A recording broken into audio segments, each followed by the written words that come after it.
सारा gate close करने का क्या मतलब? ये पुलिस वाले लोग हमारे को मरने को इधर बुलाए। योगी ने ऐसी व्यवस्था के लिए सब कुछ, योगी को हम इतना मानते हैं। बैकजोन में से प्रशासन कुछ भी नहीं किया। इतना टाइम से सीआरपी को बुलाया, पुलिस को बुलाया, कोई भी नहीं आया, कोई भी नहीं आया। आदाब, आप देख रहे हैं द कंटाप और मैं हूं आपके साथ तरन्नुम अली।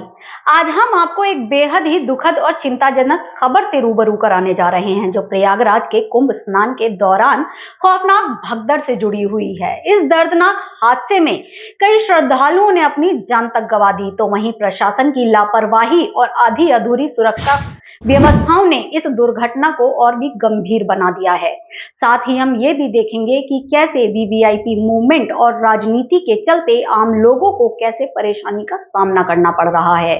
तो वहीं ये घटना न केवल एक ह्यूमन ट्रेजेडी है, बल्कि प्रशासन की लापरवाही और अव्यवस्था की ओर भी एक बड़ा सवाल खड़ा करती है। दरअसल प्रयागराज में इस समय महाकुंभ मेला चल रहा है, जहां लाखों श्रद्धालु अपने दिलों में मनोकामना लिए पूरी आस्था के साथ गंगा में डुबकी लगाने आ रहे हैं। प्रयागराज में चल रहे महाकुंभ मेले में हर साल लाखों श्रद्धालु स्नान करने आते हैं, लेकिन इस बार 28 जनवरी को कुंभ स्नान के दौरान मची भगदड़ ने न केवल श्रद्धालुओं की जान ली, बल्कि इस हादसे ने प्रशासन की व्यवस्थाओं पर भी गंभीर सवाल उठाए हैं। बैकजोन में से प्रशासन कुछ भी नहीं किया। इतना टाइम से सीआरपी को बुलाया, पुलिस को बुलाया, कोई भी नहीं आया, कोई भी नहीं आया।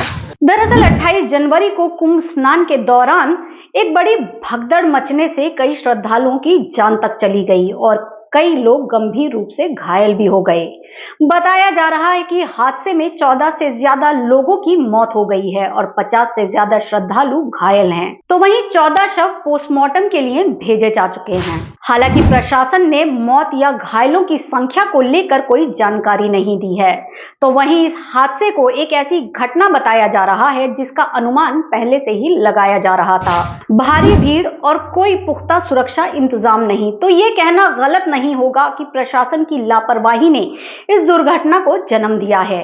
और इस हादसे के बाद प्रशासन के ऊपर बड़े सवाल भी उठ रहे हैं। जब लाखों लोग एक जगह इकट्ठा हो रहे हैं, तो क्या सुरक्षा इंतजामों का जायजा सही तरीके से नहीं लिया गया था? कुंभ मेले में प्रशासन की लापरवाही की वजह से ये हादसा हुआ है। सारा गेट क्लोज करने का क्या मतलब? ये पुलिस वाले लोग हमारे को मरने को इधर बुलाए। योगी ने ऐसी व्यवस्था के लिए सब कुछ, योगी को हम इतना मानते हैं। भगदड़ मची, भगदड़ जी मची। आधे घंटे तक पुलिस नहीं थी। जी मैं भी यहीं था। मरते मरते लोग बचे। हम महाराष्ट्र से आए, हमारा पैसा खो गया, हमारे कपड़े खो गए, हम जाएंगे कैसे आगे? जो कि अब प्रशासन की गंभीर जिम्मेदारी का मामला बन गया है। इसी बीच कुंभ मेले में वीवीआईपी मूवमेंट ने और भी मुश्किलें खड़ी कर दी हैं, क्योंकि इन वीवीआईपी मूवमेंट की वजह से पेंटून पुल बंद कर दिया गया था, जो आम श्रद्धालुओं के लिए सबसे ज्यादा परेशानी का कारण बन चुका था। तो वहीं इस हादसे पर योगी सरकार का क्या कहना है, आइए सुनते हैं। ये जो भारी दबाव श्रद्धालु जनों के कारण और श्रद्धालुओं के संगम नोच पर जाने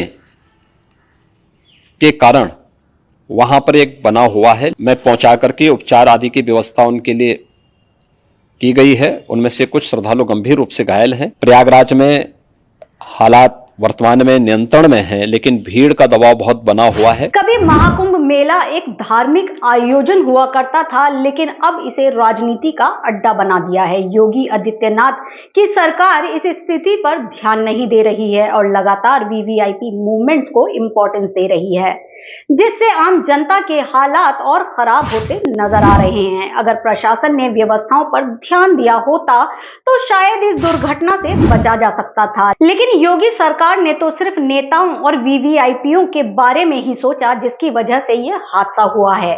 और इस घटना के बाद जब भी हम अगले कुछ दिनों में कुंभ मेले की ओर कदम बढ़ाएंगे, तो हमें सुरक्षा व्यवस्थाओं की ओर ध्यान देना होगा। प्रशासन से उम्मीद की जाती है कि वो आने वाले दिनों में व्यवस्था की ओर ध्यान दें और हम लोगों के लिए भी अच्छी व्यवस्था करें। तो आप लोग हमें कमेंट बॉक्स में अपनी राय जरूर बताइएगा कि योगी सरकार को अब क्या करना चाहिए। और ऐसी ही खबरों के लिए बने रहिए हमारे साथ। Bureau report the Kantap.